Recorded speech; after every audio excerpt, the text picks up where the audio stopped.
Hi, welcome to Akbar classes YouTube channel. Akbar classes के YouTube channel में आप सबका स्वागत है। कैसे हैं क्लास 8? मज़े में? मज़े में तो होंगे ही, पता है मुझे, क्योंकि चैप्टर ही इंटरेस्टिंग चल रहा है। इस चैप्टर में हम लोग पढ़ रहे हैं मैटर्स और नॉन मैटर्स पढ़ रहे हैं। इसमें हम लोग केमिकल प्रॉपर्टीज़ डिस्कस कर रहे हैं मैटर्स का। ठीक है, कुछ केमिकल रिएक्शन हमने बहुत सारे देखे। लास्ट क्लास में मैं एक रिएक्शन बताया था आपको अल्मीनियम ऑक्साइड का। अल्मीनियम ऑक्साइड एक कैसा ऑक्साइड है? Amphoteric oxide. This is your amphoteric oxide. और एम्फोटेरिक ऑक्साइड एसिड से भी रिएक्ट करके वाटर बनाता है, बेस से भी रिएक्ट करके वाटर बनाता है। यहाँ मैं एक एग्जांपल लिया हूँ बेस का। ये रिएक्शन मैं लास्ट क्लास में करवाया था।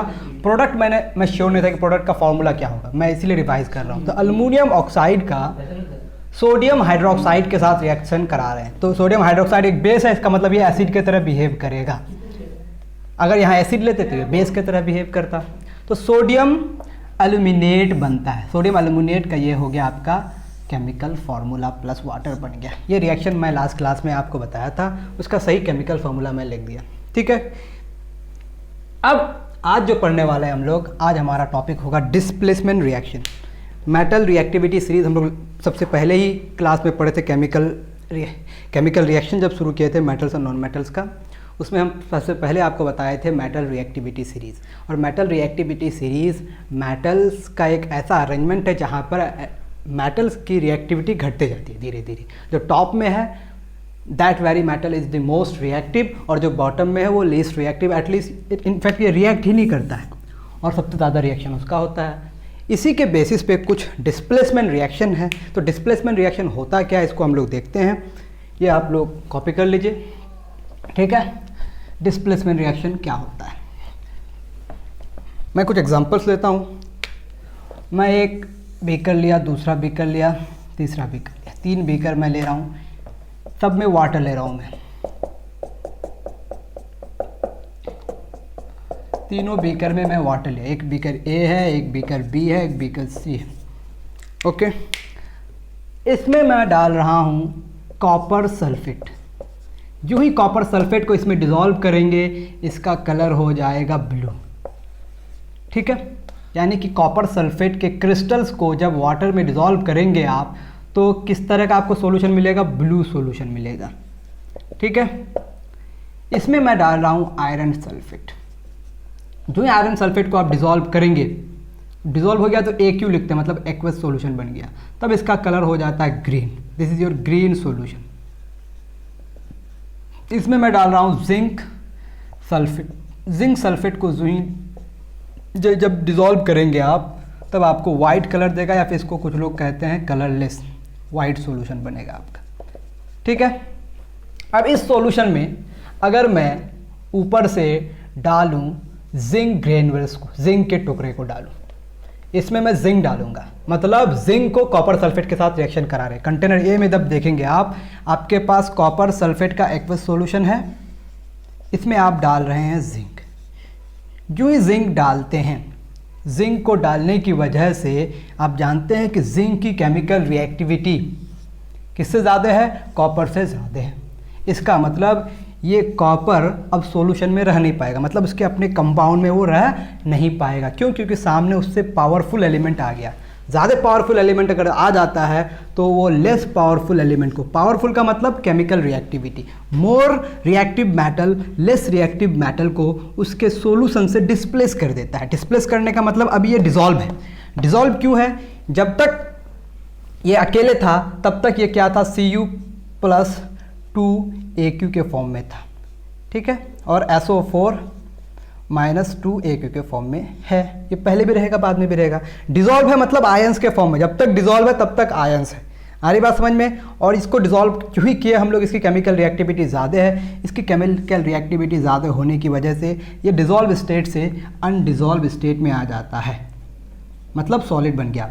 जब तक डिज़ोल्व था तब तक आयन था, सॉलिड बन गया मतलब आयन अब नहीं रहा, अब वो एटम बन गया। ठीक है, और आपका नया कंपाउंड क्या बन जाएगा? ZnSO4। ये अब डिज़ोल्व हो जाएगा। ये अनडिज़ोल्व में आ गया।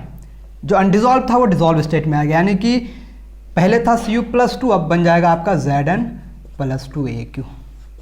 Sulphate unchanged. आ रही बात समझ में? तो क्या किया, मोर रिएक्टिव लेस रिएक्टिव को उसके कंपाउंड से क्या कर दिया, डिस्प्लेस कर दिया। ये एक एग्जांपल हो गया।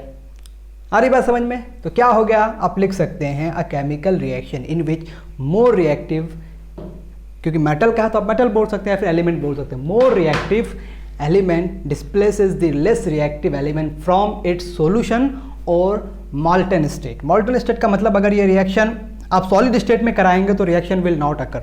क्यों? सॉलिड स्टेट में जो पार्टिकल्स हैं, पार्टिकल्स के बीच में इंटरेक्शन नहीं हो पाता है, इसलिए मोस्ट ऑफ द रिएक्शन जो होते हैं वह तो सॉल्यूशन में होता है या फिर मॉल्टन स्टेट में होता है। गैस नहीं, जब आपके पास सॉलिड्स हो, सॉलिड्स का सॉलिड के साथ रिएक्शन पॉसिबल नहीं होता है। ठीक है, पार्टिकल्स इंटरेक्ट नहीं करते हैं, कोलिजन्स नहीं होते, जिसकी वजह से उसको पहले सॉल्यूशन में डिसॉल्व करना पड़ता है या फिर उसको मेल्ट करना पड़ता है। तो आप क्या लिखेंगे, a chemical reaction where more reactive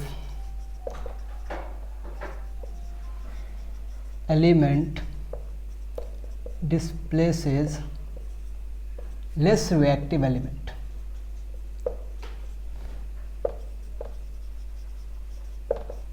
From its solution, इसके सॉल्यूशन से, और मॉल्टन स्टेट। मॉल्टन स्टेट का मतलब पिघला हुआ। Very simple definition. तो एक एग्जांपल हो गया ए नंबर। अब बी नंबर में यहां पर मैं अगर डालूं, दूसरा कंटेनर में भी अगर मैं डाल दूं जिंक, यहां पर भी मैं जिंक डाल रहा हूं, तो जिंक किसके साथ रिएक्ट करेगा, FeSO4। अच्छा, उस रिएक्शन इससे पहले वाला जो रिएक्शन था उसमें एक कलर चेंज होगा। कौन सा कलर चेंज होगा, आप देख सकते हैं Zn सॉलिड है, आपके पास क्या था, CuSO4 का एक्वस सॉल्यूशन था। CuSO4 का एक्वस सॉल्यूशन किस कलर का होगा, ब्लू कलर का। जो ही जिंक डालेंगे ZnSO4 का एक्वस सॉल्यूशन बनेगा, और ZnSO4 का एक्वस सॉल्यूशन का कलर क्या हो जाएगा, this will have white colour. यानी कि कलर चेंज होना दर्शाता है कि रिएक्शन हो गया, और आपका कॉपर बाहर चला जाएगा। बाहर जाने का मतलब अनडिजॉल्व स्टेट में चला जाएगा। दूसरा कंटेनर का रिएक्शन मैं दिखा रहा हूँ, ये ए था, बी में आप जिंक डाल रहे हैं, किसमें, आयरन सल्फेट के सॉल्यूशन में डाल रहे हैं। ठीक है, आयरन सल्फेट का जो एक्वस सॉल्यूशन है इसका क्या कलर है, आयरन सल्फेट का एक्वस सॉल्यूशन का कलर है ग्रीन। ठीक है, जो ही इसको डालेंगे आप, इसका कलर चेंज होके फिर से वाइट हो जाता है। अगेन ये वाइट हो जाता है because of the formation of zinc sulphate. अब ये रिएक्शन क्यों हो गया, क्योंकि आप देख सकते हैं जिंक जो है आयरन से ऊपर लाई करता है रिएक्टिविटी सीरीज में, मतलब उसका पावर ज़्यादा है, केमिकल रिएक्टिविटी ज़्यादा है, इसीलिए जिंक क्या करेगा, आयरन को उसके कंपाउंड से डिस्प्लेस कर देगा। जिस तरह से जिंक कॉपर को डिस्प्लेस करता है, in the same way zinc iron को डिस्प्लेस कर देगा और आयरन चला जाएगा अनडिजॉल्व स्टेट में। पहचान क्या है, रिएक्शन का ऑब्जर्वेशन क्या है, कलर चेंज होगा ग्रीन से white, this is the observation, यहां पर ब्लू से वाइट। ठीक है, अब अगर जिंक सल्फेट के सॉल्यूशन में कॉपर या आयरन डालेंगे, क्या रिएक्शंस होंगे, देखते हैं हम लोग। आपके पास जिंक सल्फेट का सॉल्यूशन है, वाइट है, इसमें चाहे आप कॉपर डालें या फिर आप आयरन डालें, क्या रिएक्शन होगा, कॉपर डालें या आयरन डालें, दोनों हमारे पास सॉलिड स्टेट में है। ठीक है, किस में डालेंगे, जिंक सल्फेट के एक्वस सॉल्यूशन में डालेंगे, रिएक्शन होगा ही नहीं। क्यों, आप देख सकते हैं कॉपर और आयरन दोनों से ऊपर कौन आता है, जिंक आता है, तो कॉपर या आयरन दोनों में से किसी को आप डालेंगे जिंक सल्फेट के सॉल्यूशन में, कोई कलर चेंज नहीं होगा। कलर चेंज नहीं होगा मतलब नो रिएक्शन। रीजन क्या है, zinc is more reactive than copper and iron, इसीलिए रिएक्शन नहीं होगा। इससे पहले जो रिएक्शंस हुए क्यों हुए, क्योंकि वहां पर ज़्यादा रिएक्टिव एलिमेंट था। तो सिंपल सी बात है, जब कोई एलिमेंट लेस रिएक्टिव एलिमेंट को उसके कंपाउंड के सॉल्यूशन से डिस्प्लेस कर दे, डिसॉल्व स्टेट से अनडिसॉल्व स्टेट में ला दे, तब उसको हम लोग क्या कहते हैं, आयनिक फॉर्म से एटॉमिक फॉर्म में लेके आ जाए, ऐसे रिएक्शंस को आप कहते हैं लेस डिस्प्लेसमेंट रिएक्शन। ठीक है, अब मैं और भी कुछ डिस्प्लेसमेंट रिएक्शन के एग्जांपल्स लिखता हूं। ताकि आपको अच्छा प्रैक्टिस हो जाए। एक बंदा के पास जिंक क्लोराइड का एक्वस सॉल्यूशन है, इसमें वो सोडियम डालेगा, ठीक है। तो क्या बन जाएगा, रिएक्शन क्या होगा, सोडियम ज़्यादा रिएक्टिव है तो बन जाएगा NaCl प्लस जिंक सॉलिड। एक बंदा रिएक्शन को उलाट दिया, NaCl का एक्वस सॉल्यूशन है उसके पास, इसमें वो क्या डाल दिया, जिंक डाल दिया। क्या रिएक्शन होगा, नहीं होगा रिएक्शन, सिंपल। क्यों, क्योंकि वो लेस रिएक्टिव है। लेस रिएक्टिव मोर रिएक्टिव को डिस्प्लेस नहीं कर सकता है। आपने एसिड का रिएक्शन देखा, आपके पास H2SO4 का एक्वस सॉल्यूशन था, इसमें आप जिंक डालें तो हाइड्रोजन जो है रिएक्टिविटी सीरीज में जिंक से नीचे है, इसका मतलब हाइड्रोजन को जिंक क्या कर देगा, डिस्प्लेस कर देगा। इसीलिए मेटल्स क्या करते हैं, रिएक्टिविटी सीरीज में जितने सारे मेटल्स हैं जो हाइड्रोजन से ऊपर लाई करता है, ये उसके एसिडिक सॉल्यूशन से हाइड्रोजन गैस रिलीज करा देता है। जो ही जिंक को डालेंगे हाइड्रोजन गैस रिलीज हो जाएगा और आपका जिंक सल्फेट बन जाएगा, ठीक है। आप मैग्नीशियम लेंगे, मैग्नीशियम का H2SO4 के साथ रिएक्शन कराएंगे, सेम रिएक्शन होगा, क्या हो जाएगा, हाइड्रोजन गैस रिलीज हो जाएगी और मैग्नीशियम सल्फेट बन जाएगा। क्या ये सारे रिएक्शन डिस्प्लेसमेंट रिएक्शन नहीं है, ऑफ कोर्स। जहाँ पर more reactive element less reactive element को डिस्प्लेस कर दे, डिस्प्लेसमेंट रिएक्शन यहाँ पर हो ही नहीं रहा है। क्यों, क्योंकि ये ज़्यादा रिएक्टिव है। आ रही बात समझ में, वाई, तो आंसर होगा Na is more reactive than zinc, sodium is more reactive than zinc, इसलिए रिएक्शन नहीं होगा। तो ये कुछ एग्जांपल्स हो गए डिस्प्लेसमेंट रिएक्शन का। ऑलमोस्ट हमने सारे रिएक्शंस कर लिए, ठीक है।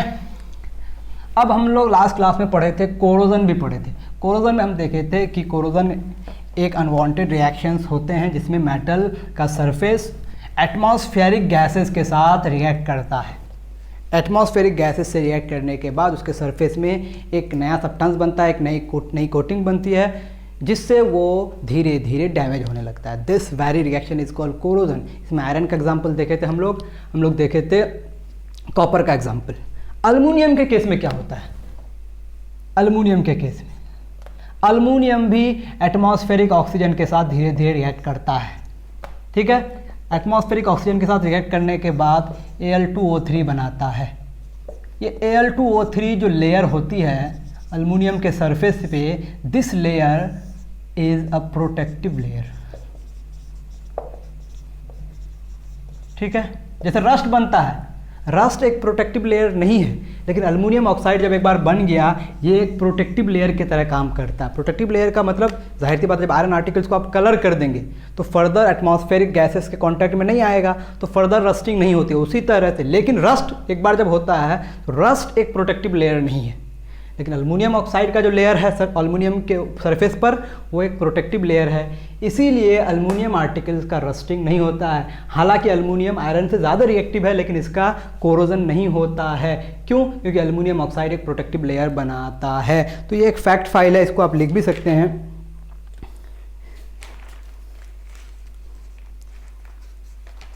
ठीक है, aluminium do not corrode as it reacts with oxygen to form a protective layer on its surface। ठीक है, प्रोटेक्टिव लेयर बनाता है। और ये प्रोटेक्टिव लेयर किसका बना होता है, यही मैं अभी भी बताया आपको, Al2O3 का। ये बात आपको याद रखनी है, आयरन के केस में, कॉपर के केस में ऐसा नहीं है। ठीक है, ये एक जानकारी की बात थी। अब हम लोग सीधे रवाना हो जाएंगे नॉन मेटल्स की तरफ। नॉन मेटल्स की chemical properties of non metals. Non metals किस तरह से रिएक्ट करता है अलग अलग सब्सटेंसेस से। ज़्यादा रिएक्शंस नहीं पढ़ेंगे, लेकिन कुछ तो हैं जो पढ़ेंगे हम लोग। तो टॉपिक डाल दीजिए आप लोग, केमिकल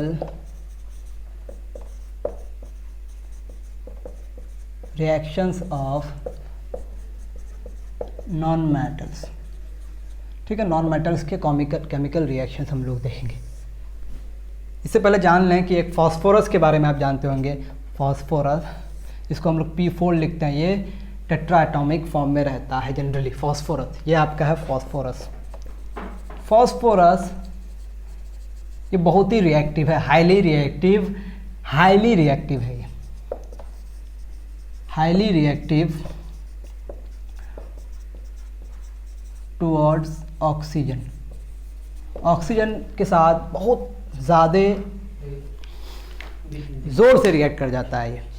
ठीक है, हाईली रिएक्टिव ये नॉन मेटल है, ऑक्सीजन के साथ रिएक्ट कर जाता है। जो ही ऑक्सीजन के साथ रिएक्ट करता है फास्फोरस ऑक्सीजन के साथ रिएक्ट करता है और आपका बनाता है P2O5, या फिर इसको कुछ लोग लिखते हैं P4O10। ठीक है, एक्चुअली होता क्या है, P2O5 ही होता है। P2O5 इसको बोलते हैं फास्फोरस पेंटा ऑक्साइड, फास्फोरस पेंटा ऑक्साइड।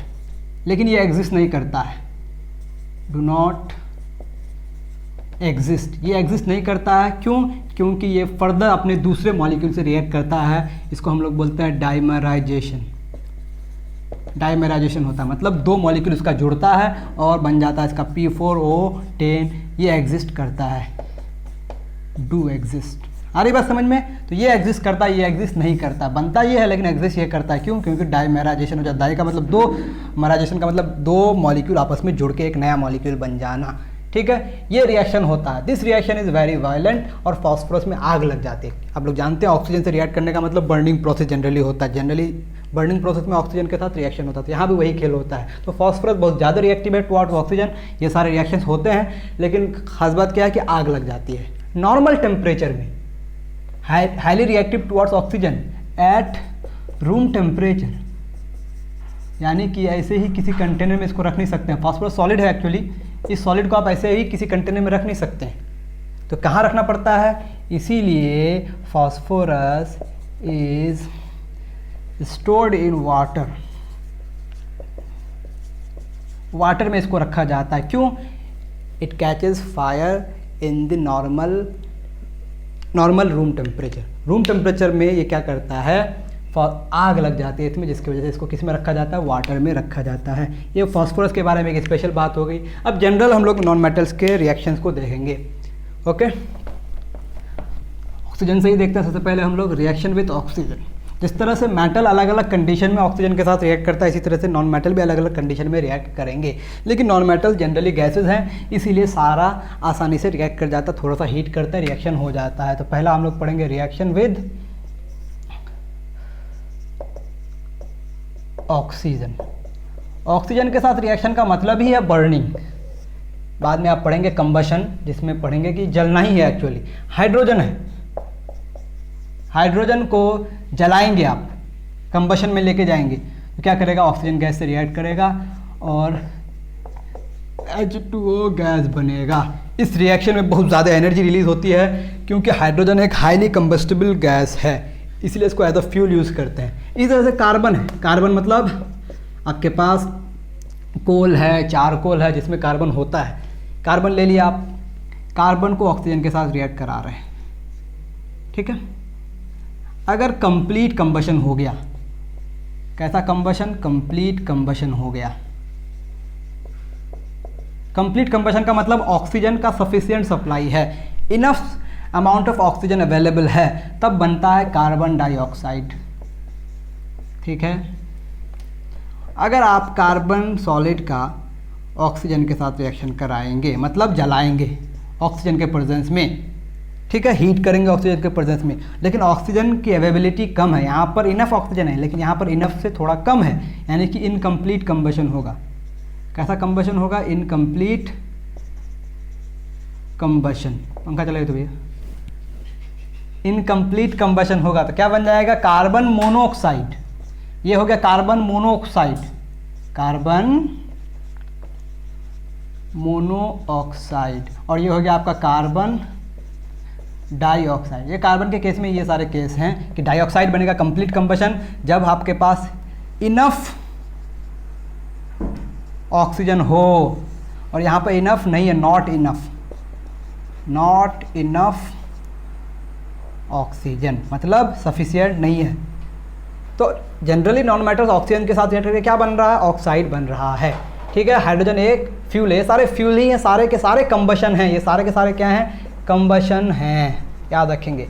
कंबशन का दूसरा मतलब आप समझ सकते हैं बर्निंग, अभी समझ सकते हैं बर्निंग, हालांकि कंबशन के अंदर बर्निंग होती है। ठीक है, बर्निंग होगी तो कंबशन होगी, कंबशन यानी कि हर बर्निंग प्रोसेस में क्या होता है, कंबशन होता है, जो एक केमिकल रिएक्शन है। ठीक है, इसके अलावा और भी हमारे पास नॉन मेटल्स हैं जो हम लोग देखते हैं। फास्फोरस का तो हमने देख लिया, कार्बन का हम देख लिए, सल्फर का देखते हैं। सल्फर, सल्फर सल्फर डायरेक्टली हम लोग नहीं जलाते हैं, किसी फ्यूल्स फॉसिल फ्यूल्स को जलाते हैं। फॉसिल फ्यूल्स को में सल्फर होता है, कार्बन होता है, नाइट्रोजन होता है। तो जब सब लोग जलते हैं तो अलग अलग रिएक्शन क्या होता है, जब कार्बन जलेगा तो कार्बन डाइऑक्साइड बनाएगा या कार्बन मोनोऑक्साइड बनेगा, depending upon the availability of oxygen. Sulphur जलेगा तो ऑक्सीजन गैस के साथ रिएक्ट करेगा और आपका बन जाएगा सल्फर डाइऑक्साइड, सल्फर डाइऑक्साइड। ठीक है, अब ये सल्फर डाइऑक्साइड रुकता नहीं है, अगर आपके पास ऑक्सीजन अवेलेबल है, ये सल्फर डाइऑक्साइड गैस जो है फर्दर ऑक्सीजन से रिएक्ट करके बनाता है सल्फर ट्राइऑक्साइड। ये हो गया सल्फर डाइऑक्साइड, ये हो गया सल्फर ट्राइऑक्साइड।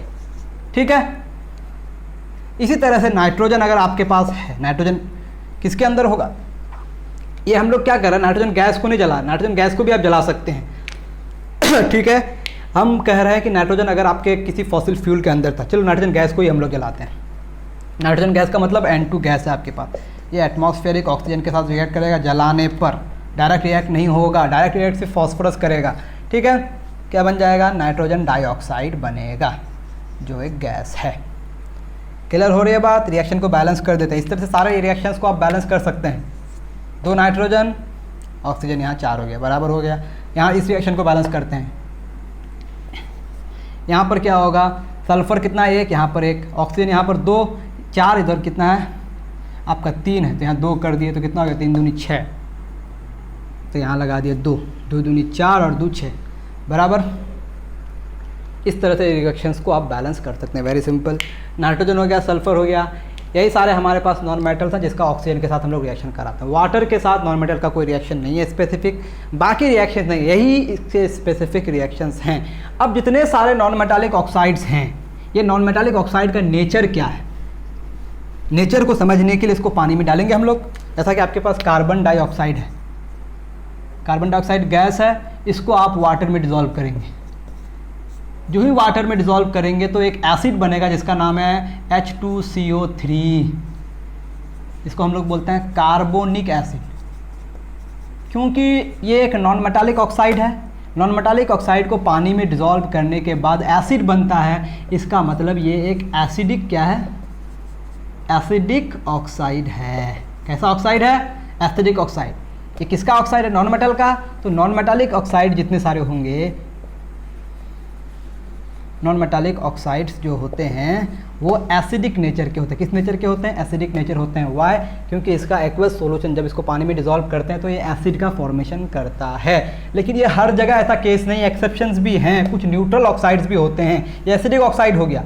लेकिन कार्बन मोनोऑक्साइड, इसको जो ही वाटर में डिज़ोल्व करना चाहेंगे कोई रिएक्शन होगा ही नहीं, नो रिएक्शन, मतलब डिज़ोल्व ही नहीं होगा। जो डिज़ोल्व होगा ही नहीं तो कुछ बनाएगा ही नहीं, इसका मतलब ये क्या है, न्यूट्रल ऑक्साइड है, न्यूट्रल ऑक्साइड है। तो कहने का मतलब ये है, जनरली नॉन मेटालिक ऑक्साइड्स क्या होते हैं, एसिडिक होते हैं। Most of the non metallic oxides are acidic in nature, but some of them are also neutral.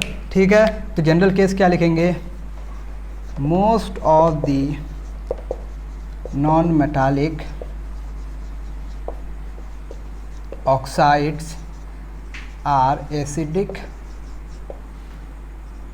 as they form acid with water, but some of them are neutral. Neutral का मतलब neither acidic nor basic, neutral. उसमें आपका example देख लीजिए carbon monoxide. ठीक है, अब हम लोग बाकी ऑक्साइड्स को देखते हैं। कार्बन डाई का हो गया, कार्बन मोनो का हो गया। सल्फर का लेंगे, अगर सल्फर डाइऑक्साइड ही बनता है, सल्फर डाइऑक्साइड, इसको वाटर में डिसॉल्व करेंगे, सल्फर डाइऑक्साइड को वाटर में डिसॉल्व करेंगे तो H2SO3 बनेगा, इसका एक्वस सॉल्यूशन बनेगा। This is your sulphurous acid. ठीक है, इसी तरह से SO3 को करेंगे, अगर आप SO3 को करेंगे वाटर में डिसॉल्व, ठीक है, तो आपका H2SO4 बनेगा। This is your sulphuric acid. ठीक है, रस, अस और इक, ये सफिक्स तब लगता है नंबर ऑफ ऑक्सीजन पर डिपेंड करता है। 3 तो अस, 4 तो इक। नंबर ऑफ ऑक्सीजन कम तो अस, नंबर ऑफ ऑक्सीजन ज़्यादा तो इक। ये नेमिंग में हम लोग बाद में सीखेंगे कि नाम कैसे लिखा जाता है। इसी तरह से आपके पास नाइट्रोजन का ऑक्साइड था NO2, इसको वाटर में डिसॉल्व करेंगे। क्यों इसको वाटर में डिसॉल्व करेंगे तो आपका बन जाएगा HNO2, HNO2 बन जाएगा। AQ का मतलब एक्वस सॉल्यूशन है, ये नाइट्रस एसिड है। ठीक है, लेकिन आप नाइट्रोजन डाइऑक्साइड लगातार पास करते रहेंगे, अगर ये आपका नाइट्रोजन डाइऑक्साइड है, नाइट्रोजन डाइऑक्साइड, तो यहीं पर रिएक्शन रुकता नहीं है, यानी कि HNO2 कन्वर्ट हो जाता है HNO3 में। अगर लगातार NO2 पास करते रहेंगे बन जाता है फाइनली नाइट्रिक एसिड। और नाइट्रिक एसिड ज़्यादा स्टेबल है as compare to nitrous acid. ठीक है, नाइट्रस एसिड स्टेबल नहीं है, नाइट्रिक एसिड ज़्यादा स्टेबल है। ये सारे रिएक्शंस हो गए आपके नॉन मेटल्स के। ठीक है, तो मेटल्स और नॉन मेटल्स के केमिकल रिएक्शंस हम लोग ऑलमोस्ट फिनिश कर चुके। अब नेक्स्ट जो हमारा लेक्चर होगा वो हमारा फिनिशिंग लेक्चर होगा। उसमें हम लोग बात करेंगे कि मेटल्स और नॉन मेटल्स का डेली लाइफ में क्या यूजेस है। ठीक है, थैंक यू वेरी मच। इसको आप कॉपी कर लें।